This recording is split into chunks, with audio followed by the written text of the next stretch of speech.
Kenapa kekasih yang dulunya penyayang bisa menjadi kejam seperti setan yang bahkan tega mengiris bibir hingga mengambil nyawa?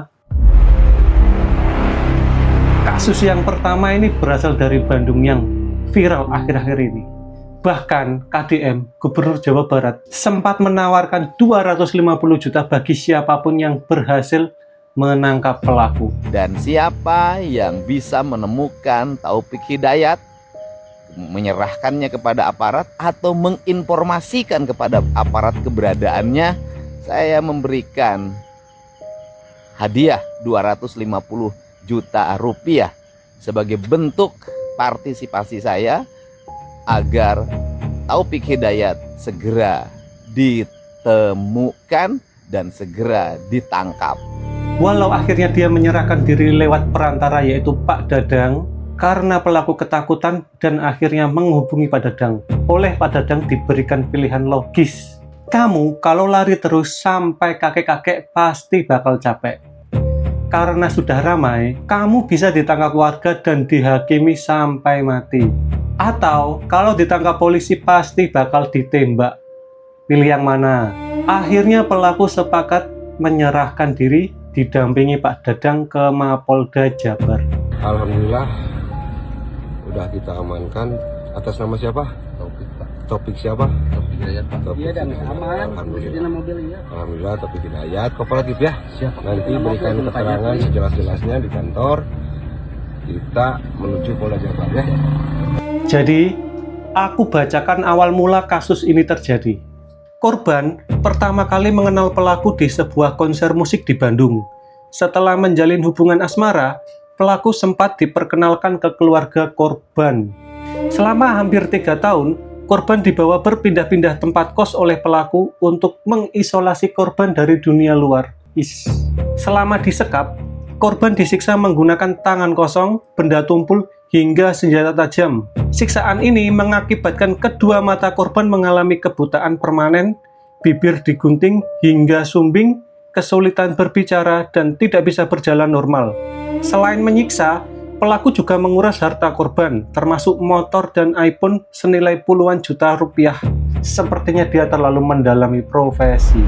Pada Rabu 10 Juni 2026, pelaku panik karena kondisi korban yang kritis. Serius, ini dia masih punya empati.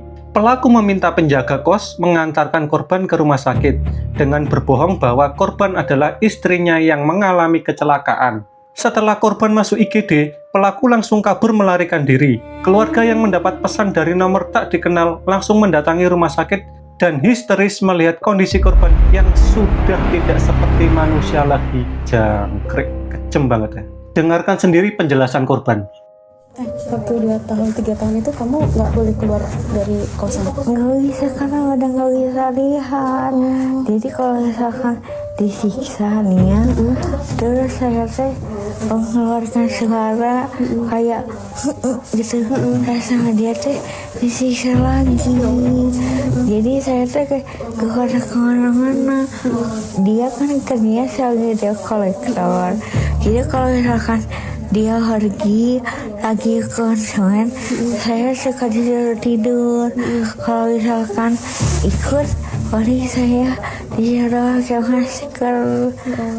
Aku sering dipukul sih. Aku sering dipukul. Pertama, mata dulu yang dipukul. Terus ini telinga, ya. Terus kaki juga. Sama bedok, dia dipaksa untuk pakai tato sama dia. Terus kalau makan sehari cuma 1 kali. Ya itu juga ya kalau makan aku juga makan sendiri. Terus sisanya bisa dibilang jatah mandi. Karena aku nggak bisa lihat ya. Jadi mau mandi gimana gitu kan. Paling kalau sehari-hari kayak WAW gitu pakai handphone, dia yang suka beliin gitu kan. Salah satu hal yang membuat publik heran adalah bagaimana bisa korban menghilang selama 3 tahun tanpa dicari oleh keluarga. Ternyata selama penyekapan, pelaku mengambil alih ponsel korban. Pelaku secara berkala mengirimkan pesan teks kepada keluarga korban, berpura-pura menjadi korban, dan mengabarkan bahwa dirinya sedang sibuk bekerja di Jakarta. Karena komunikasi lewat pesan teks tersebut tetap berjalan, keluarga sama sekali tidak menaruh curiga dan mengira korban baik-baik saja di perantauan. Gosipnya, pelaku memiliki modus yang sama, sangat pintar berbicara, bersikap sangat manis untuk memikat targetnya. Bukannya memang seperti ini yang disukai cewek-cewek ya? Tipe yang romantis ya? Namun, aslinya memiliki kecenderungan manipulatif dan melakukan kekerasan. Muncul berbagai pertanyaan. Mengapa para tetangga kos tidak pernah mendengar jeritan atau rintihan atau mencurigai aktivitas di dalam kamar tersebut selama bertahun-tahun?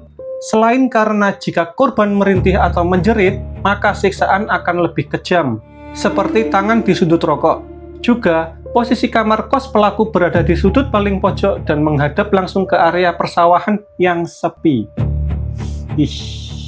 Semoga hal seperti ini tidak pernah mendekati keluargaku. Amin. Jangan lupa subscribe. Kasus kedua datang dari Banten. Kronologinya, pelaku yang tega menghabisi kekasihnya yang berusia 19 tahun dalam kondisi hamil. Dia tidak hanya merenggut nyawa sang kekasih, tapi juga nyawa anaknya sendiri. Gila. Bahkan iblis pun pasti sungkem pada pelaku ini. Pelaku yang sehari-hari bekerja sebagai penjual opak, memperdaya kekasihnya dengan mengajaknya bertemu di area sepi untuk membicarakan masalah kehamilan korban. Di lokasi tersebut, terjadi pertengkaran hebat karena pelaku menolak bertanggung jawab. Hasil otopsi rumah sakit mengungkap bahwa korban dibunuh saat masih hidup sebelum akhirnya dimutilasi menggunakan 2 bilah golok. Kejem banget ya. 3 warga yang sedang mencari rumput dan membersihkan ladang terkejut menemukan potongan jasad tanpa busana tertutup batang pisang di tengah hutan karet. Kurang dari 24 jam setelah penemuan jasad, polisi menangkap pelaku tanpa perlawanan di rumahnya yang terletak tidak jauh dari lokasi pembuangan jasad. Menurut keterangan warga, pelaku terkenal alim, sangat sopan, santun, bicaranya lembut, dan rajin beribadah ke masjid. Warga sama sekali tidak menyangka ia menyimpan sisi gelap yang begitu brutal. Topeng terbaik adalah... Warga juga berkata bahwa meski teman-teman sepergaulan pelaku dikenal ugal-ugalan, pelaku sendiri sehari-hari terlihat sebagai anak yang berbakti karena sering membantu ayahnya bertani di sawah. Di luar desakan pernikahan, muncul desas-desus di masyarakat bahwa pelaku nekat menghabisi korban karena didera rasa malu yang luar biasa dan tekanan sosial jika hubungan di luar nikah tersebut diketahui masyarakat. Sekarang, tidak hanya masyarakat sekitar yang tahu, tetapi seluruh Indonesia tahu. Akhirnya hakim menjatuhkan vonis mati kepada pelaku karena tidak ada satu hal pun yang meringankan tindakannya yang tergolong sadis.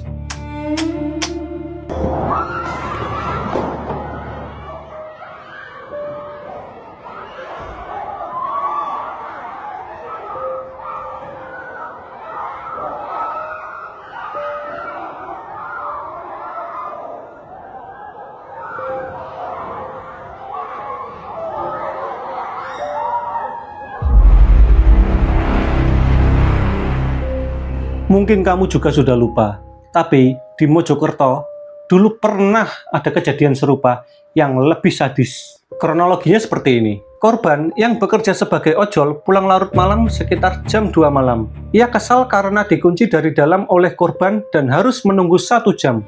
Habis ngojol kan capek ya, apalagi pulang sampai jam 2 tengah malam. Setelah pintu dibuka, keduanya terlibat cekcok hebat hingga pelaku mengambil pisau dapur dan menusuk leher korban sampai kehilangan nyawa. Apapun masalahmu, tidak seharusnya sampai mengambil nyawa lo ya. Setelah korban kehilangan nyawa, pelaku memutilasi jasad korban secara ekstrim di kamar mandi menjadi ratusan potongan menggunakan pisau dapur, pisau daging, dan gunting ranting. Dia kok punya alat-alat itu apa sudah mempersiapkan sebelumnya ya? Pelaku memisahkan daging dan tulang korban. Potongan daging dibuang di semak-semak di kawasan Pacet, Mojokerto. Sebagian tulang dikubur di depan kos. Dan polisi menemukan 239 potongan tulang yang dikemas rapi dalam kantong plastik tersembunyi di balik lemari kamar. Pelaku berencana melebur tulang-tulang tersebut untuk menghilangkan bukti.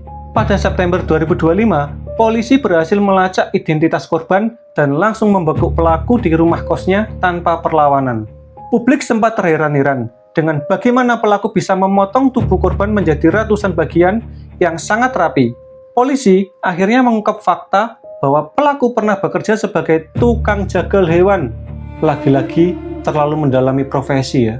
Mereka sudah berpacaran selama 5 tahun dan mengaku telah menikah siri. Beredar gosip bahwa motif asli pelaku bukan sekedar kesal karena dikunci dari luar. Muncul desas-desus bahwa korban kerap menuntut gaya hidup mewah di luar kemampuan finansial pelaku. Beban ekonomi dan omelan yang menumpuk bertahun-tahun dirumorkan menjadi bom waktu yang meledak malam itu.